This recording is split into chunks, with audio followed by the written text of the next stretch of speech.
Hello అందరికీ. నేను హైదరాబాద్లో ఉన్నానండి. అందుకే వీడియోస్ రెగ్యులర్గా పెట్టలేకపోతున్నా. ఒక చిన్న ఫంక్షన్ ఉంది. సో ఆ హడావిడిలో పెట్టలేదన్నమాట.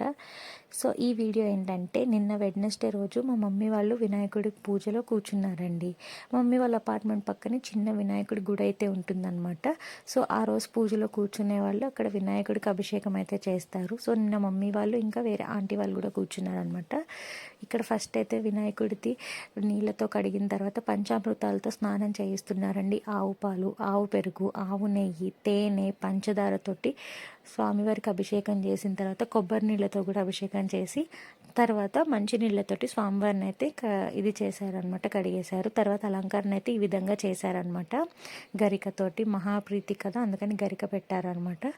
అక్కడ పూజ అయిన తర్వాత బయట అక్కడే వేరే వినాయకుడిని నిలబెట్టారనమాట. ఇక్కడ కూడా పూజ చేసుకొని ప్రసాదాలు అయితే తిన్నాము. మీరు కూడా నవరాత్రుల్ని బాగా ఎంజాయ్ చేస్తున్నారా?